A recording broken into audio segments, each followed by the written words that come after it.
Hello students, आज एक नया टॉपिक लेके आए हैं बेटा। सॉल्यूशन चैप्टर का एक बहुत ही इम्पोर्टेंट टॉपिक है एलिवेशन बॉइलिंग पॉइंट, और इससे लगातार क्वेश्चन पूछे जा रहे हैं। देखिए बेटा, फिजिकल केमिस्ट्री का पार्ट है सॉल्यूशन, एक चैप्टर है 12th क्लास में, और उसमें एलिवेशन बॉइलिंग पॉइंट एक टॉपिक है जिससे लगातार क्वेश्चन बोर्ड में आते चले जा रहे हैं। ओके बेटा, आज इसी पे डिस्कस करेंगे हम लोग। तो सबसे पहले बात करते हैं एवोपरेशन बॉइलिंग। ये आपने 9th क्लास में पढ़ा होगा कि वेपर प्रेशर एटमॉस्फेरिक प्रेशर से कम रहता है एवोपरेशन। यदि हम बॉइलिंग करते हैं तो बॉइलिंग धीरे धीरे धीरे धीरे वेपर प्रेशर बढ़ने लगता है। अब वेपर प्रेशर धीरे धीरे बढ़ेगा तो एक समय ऐसा आएगा कि वो एटमॉस्फेरिक प्रेशर के बराबर हो जाएगा, बबल्स फॉर्म होने लगेंगे, उसमें उबलने लगेगा। वेपर प्रेशर एटमॉस्फेरिक प्रेशर के बराबर जिस टेम्परेचर पर हो जाता है उसे बोलते हैं हम बॉइलिंग पॉइंट। ओके, आज इसी बॉइलिंग पॉइंट पे डिस्कशन चलेगा बेटा कि बॉइलिंग पॉइंट यदि हम प्योर सॉल्वेंट का लेके चलते हैं तो थोड़ा कम होता है, और यदि उसमें non volatile solute glucose, urea, sucrose ये सब डाल देते हैं तो उसका बॉइलिंग पॉइंट थोड़ा सा हाई होगा। आज इसी पे ही बेटा टॉपिक पे डिस्कस करते हैं। तो सबसे पहले एलिवेशन इन बॉइलिंग पॉइंट। तो first of all, what is boiling point? Boiling point देखिए बेटा, the temperature at which the vapour pressure of a liquid becomes equals to the atmospheric pressure. वो टेम्परेचर जिस टेम्परेचर पर कोई liquid का vapour pressure atmospheric pressure के बराबर हो जाए उसे हम बोलते हैं बॉइलिंग पॉइंट। तो बेटा vapour pressure becomes equals to atmospheric pressure, और ये एटमॉस्फेरिक प्रेशर अभी 1 atm है। तो यदि हम किसी लिक्विड को गर्म करते हैं और वेपर प्रेशर 1 एटमॉस्फेरिक प्रेशर के बराबर हो जाए जिस टेम्परेचर पर, उसे उसका बॉइलिंग पॉइंट। अब यदि कोई लिक्विड है, जैसे मैंने वाटर लिया, तो वाटर को आप गर्म करेंगे तो 100 डिग्री सेंटीग्रेड पर जाकर उसका वेपर प्रेशर एटमॉस्फेरिक प्रेशर के बराबर होगा। हमने बोला कि प्योर सॉल्वेंट का बॉइलिंग पॉइंट 100 डिग्री सेंटीग्रेड। इतना बेटा, वाटर का बॉइलिंग पॉइंट 100 डिग्री सेंटीग्रेड है। यदि हमने इस पे नॉन वोलेटाइल सॉल्यूट मिलाया, mix the non volatile solute into it, then ये जो सॉल्यूशन हमने होमोजीनस सॉल्यूशन हमको मिलेगा, और ये होमोजीनस सॉल्यूशन का बॉइलिंग पॉइंट इस वाटर के बॉइलिंग पॉइंट से थोड़ा सा ज्यादा आएगा। आप जितना ज्यादा नॉन वोलेटाइल सॉल्यूट मिलाते चले जाएंगे, इसके बॉइलिंग पॉइंट में उतना ही ज्यादा एलिवेशन होता नजर आएगा। यदि मैंने थोड़ा ग्लूकोज मिलाया इसमें तो बॉइलिंग पॉइंट 100 डिग्री सेंटीग्रेड से थोड़ा सा ऊंचाई दिखाई देगा। यदि मैंने थोड़ा ज्यादा मिलाया ग्लूकोज इसमें तो 100 डिग्री सेंटीग्रेड से ज्यादा बॉइलिंग पॉइंट एलिवेट होता नजर आएगा। तो बेटा what is elevation boiling point? Elevation boiling point को हम रिप्रेजेंट करते हैं बेटा डेल्टा टीबी से, और डेल्टा टीबी क्या होता है बेटा? This is TB of solution जो कि ज्यादा है, minus T not means boiling point of solvent. Solution के बॉइलिंग पॉइंट में से सॉल्वेंट का बॉइलिंग पॉइंट आप माइनस करेंगे तो आएगा आपको कितना एलिवेशन हुआ है नॉन वोलेटाइल सॉल्यूट मिलाने। ओके, तो यही इसी डेल्टा टी को आपकी बार हम लोग देखेंगे what is delta T and what is the cause of this delta T. अब देखिए बेटा, मैंने वेपर प्रेशर वर्सेस टेम्परेचर का एक ग्राफ यहाँ पे ड्रॉ किया है।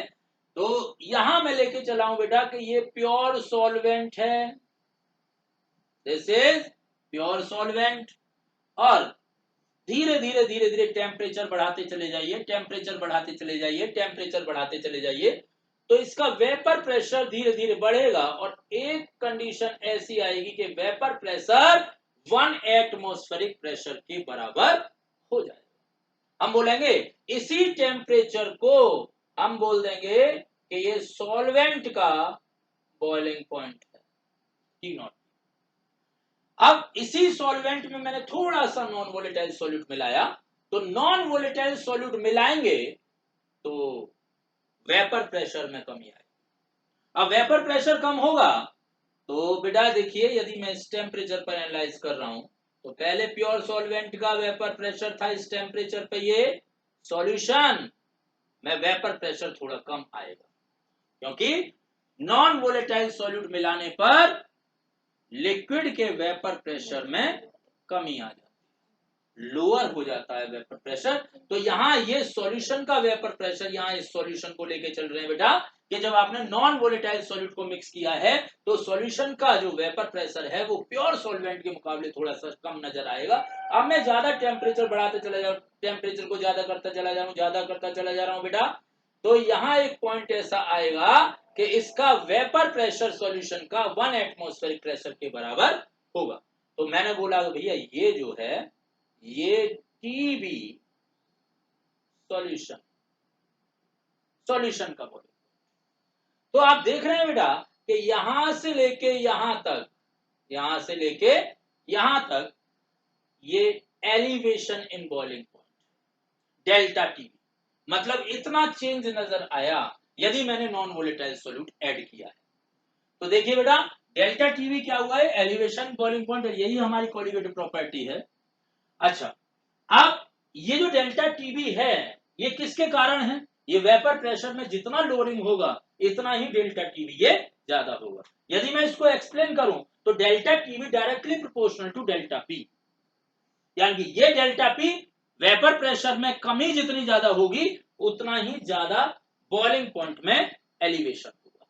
अच्छा जी, delta TV directly proportional delta P आया और पहली qualitative property relative lowering of vapour pressure से आप ये कह सकते हैं कि delta P directly proportional to x2 था, यानी कि मोल फ्रैक्शन ऑफ सॉल्यूट।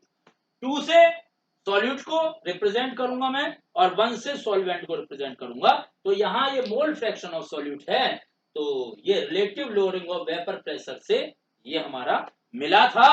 दोनों ही इक्वेशन को हमने यदि देखा तो हमें देखा कि delta TB directly proportional to x, तो delta TB directly proportional mole fraction of solute क्या है।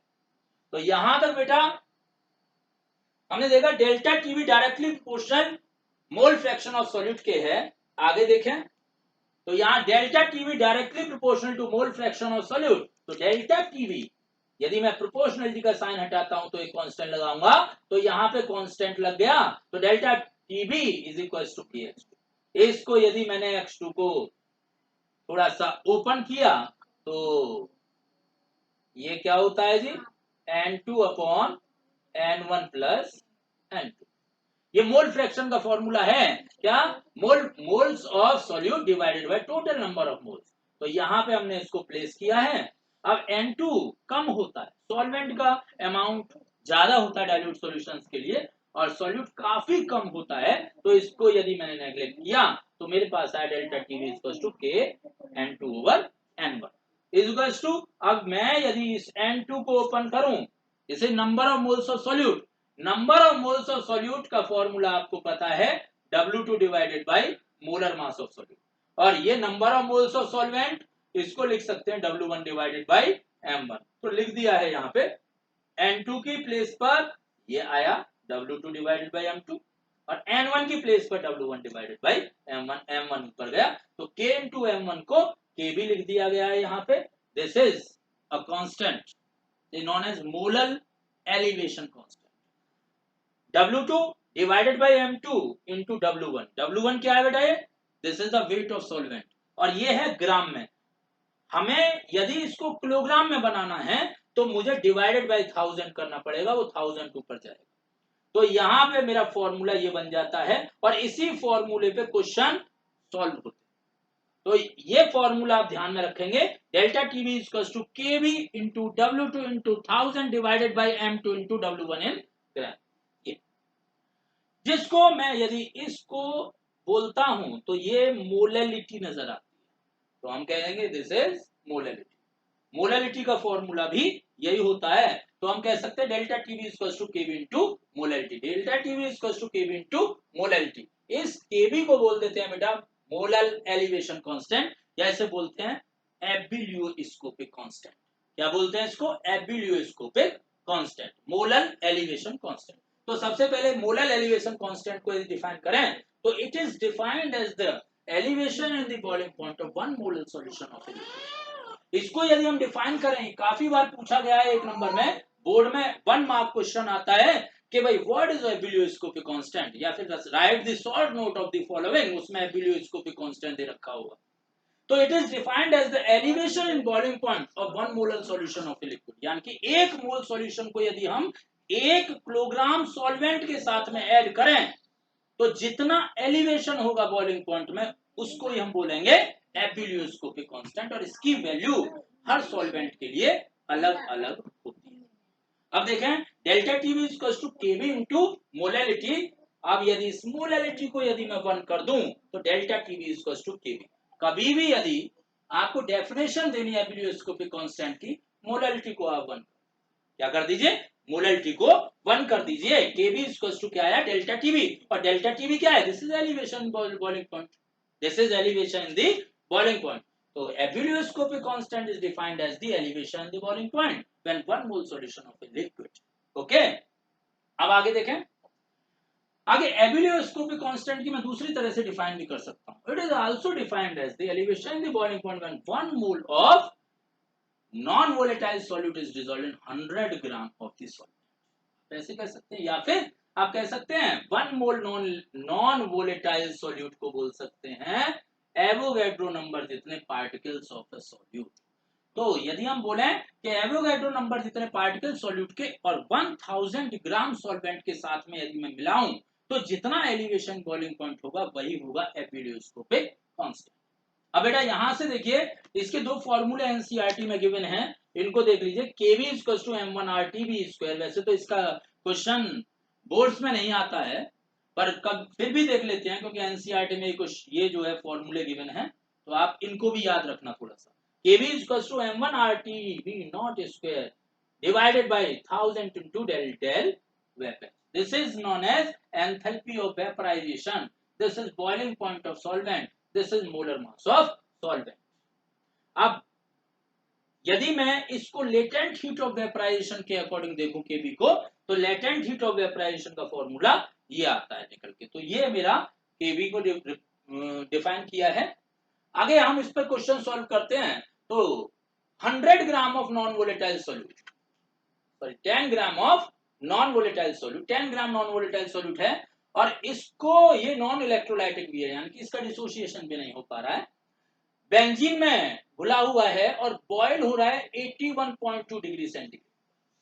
यदि हम कहें कि भाई बॉइलिंग पॉइंट बेंजीन का होता है 80.1, और यदि मैंने 10 ग्राम नॉन वोलेटाइल सॉल्यूट इसमें ऐड किया तो वो उबल रहा है कब, 81.2, यानी कि एलिवेट हो रहा है, और उसका बॉइलिंग पॉइंट मिक्सचर का क्या आया, 81.2 डिग्री सेंटीग्रेड। यदि केवी की वैल्यू 2.5 डिग्री सेंटीग्रेड पर मोलर हो, इसको केल्विन किलोग्राम मोल इनवर्स भी बोलते हैं यूनिट को, या फिर बोल सकते हैं डिग्री सेंटीग्रेड पर मोलर। तो यहां डिग्री सेंटीग्रेड पर मोलर है, केवी की वैल्यू बेंजीन के लिए 2.53। अब इसे हमको सॉल्व करना है कि इसका मोलर मास क्या होगा। Calculate the molecular weight of the compound, हमें कंपाउंड का मॉलिक्यूलर वेट। तो आपको पता है कि एलिवेशन बॉइलिंग पॉइंट का क्वेश्चन है, तुरंत आप फॉर्मूला लगाइए delta TV equals to KV into W2 into 1000 divided by M2 into W1 in gram. तुरंत आप इसका फॉर्मूला लगाइए। केवी की वैल्यू आपको गिवन है 2.53 रखिए, W2 आपको गिवन है वेट ऑफ सॉल्यूट, तो सॉल्यूट का वेट आपको गिवन है, ये रखिए 10 ग्राम, ये 1000 ग्राम पर kilogram, this is conversion factor, तो यहाँ पे 1000 आपने रखा है। M2 आपको निकालना है और W1 आपको गिवन है कितना, 200 ग्राम बेंजीन। तो आपने इन वैल्यूज को पुट किया, M2 आपको निकालना है, बाकी सब कुछ आपको गिवन है, तुरंत आपने कैलकुलेशन करके M2 को निकाला और M2 कितना आया, 115 ग्राम पर मोल। तो इस तरह से इसके क्वेश्चन सॉल्व होते हैं, और एनसीईआरटी में काफी क्वेश्चंस हैं और एग्जाम्पलर में भी हैं, और जेई में भी काफी क्वेश्चन इसके दे रखे हैं, प्रीवियस क्वेश्चंस, तो वो भी लेके आऊंगा अगले नेक्स्ट वीडियो में। बेटा आज के लिए ये कीजिए, इसको देखिए, लाइक कीजिए, सब्सक्राइब कीजिए, वीडियो को यदि अच्छे लगे नेक्स्ट वीडियो में नेक्स्ट टॉपिक एक्सप्लेन करूंगा। ओके।